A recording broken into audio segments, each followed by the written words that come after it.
बिहार विधानसभा चुनाव में एक बार फिर से बड़ी हलचल देखने को मिल रही है। लोकसभा चुनाव में साइडलाइन किए जाने के बाद पशुपति पारस को साधे जाने में अब एक बार भाजपा फिर से जुट गई है। दरअसल अगले साल बिहार में विधानसभा चुनाव होने वाले हैं, जिसको लेकर भाजपा कोई कोताही नहीं बरतना चाहती और भाजपा आलाकमान अभी से तैयारी में जुट गई है। खुद भाजपा अध्यक्ष जो है वो जेपी नड्डा बिहार दौरे पर गए हुए थे और सीएम नीतीश कुमार से उन्होंने मुलाकात की और बिहार में समीकरण को मजबूत करने के लिए पशुपति पारस को भी उन्होंने कहीं ना कहीं तरजीह दी। अब ऐसे में माना जा रहा है कि अगर उनको ये तरजीह दी जा रही है तो क्या इसका फायदा पशुपति पारस को होने वाला है या फिर भारतीय जनता पार्टी को होगा, ये देखना बेहद अहम माना जा रहा है। वहीं अगर देखा जाए तो पशुपति पारस जो पिछले कुछ महीनों से राजनीतिक हाशिए पर पड़े हुए थे, उन्हें जल्द ही किसी राज्य का राज्यपाल या फिर किसी महत्वपूर्ण केंद्रीय बोर्ड का अध्यक्ष बनाया जा सकता है। आपको बता दें, पिछले कुछ दिनों से चिराग पासवान ने केंद्र के वक्फ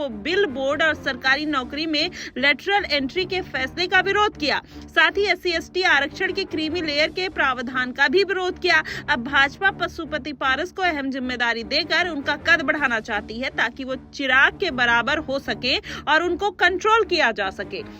और वहीं बता दें, लोकसभा चुनाव 2024 के दौरान भाजपा ने उन्हें एक सीट देने से मना कर दिया था, जिसके बाद उन्होंने नाराजगी व्यक्त की थी। हालांकि वो NDA में बने हुए हैं। वहीं लोकसभा चुनाव के बाद उनका कोई बयान नहीं आया और ना ही सरकार ने उन्हें कोई पद दिया।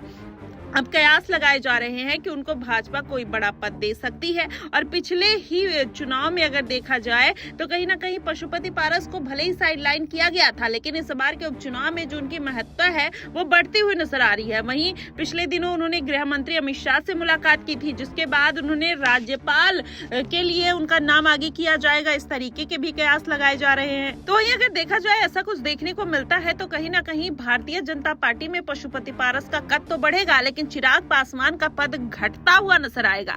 लेकिन क्या चिराग पासवान बर्दाश्त करेंगे? क्योंकि अगर देखा जाए तो चिराग पासवान कहीं ना कहीं सीएम पद के रेस में आते हुए नजर आ रहे हैं और यही कारण है कि वो तमाम तरीके के मुद्दे हो, चाहे विशेष राज्य का दर्जा का मुद्दा हो, आरक्षण का मुद्दा हो, जातीय जनगणना का हो या फिर क्रीमी लेयर को लेकर मुद्दा हो या भारत बंद को लेकर जिस तरीके से मुखर तरीके से अपनी बात रखते हैं, उससे ये साबित होता है कि कहीं ना कहीं चिराग पासवान अपनी जगह बनाने की कोशिश कर रहे हैं। और इस बार 5 सांसदों को लेकर जिस तरीके से उनको कैबिनेट में जगह मिल जाती है, उससे चिराग पासवान का कद अचानक से बढ़ जाना और पशुपति पारस को एकदम डाउनफॉल पर ले आना, कहीं ना कहीं ये भारतीय जनता पार्टी की रणनीति थी। लेकिन अब चिराग पासवान जिस तरीके से अपनी सरकार पर सवाल उठाते हुए नजर आ रहे हैं, शायद यही कारण है कि भारतीय जनता पार्टी उनको दबाने के लिए पशुपति पारस को बड़ी जिम्मेदारी देने के लिए तैयार है और राज्यपाल का दर्जा भी दे सकती है। देखना दिलचस्प होगा कि आखिरकार बिहार की रणनीति में किस तरीके के बदलाव होने वाले हैं। क्या बिहार में नीतीश कुमार से पहले चिराग पासवान और पशुपति पारस बड़ा खेला कर देंगे या फिर नीतीश कुमार एक बार फिर से भारतीय जनता पार्टी को बड़ा झटका दे सकते हैं?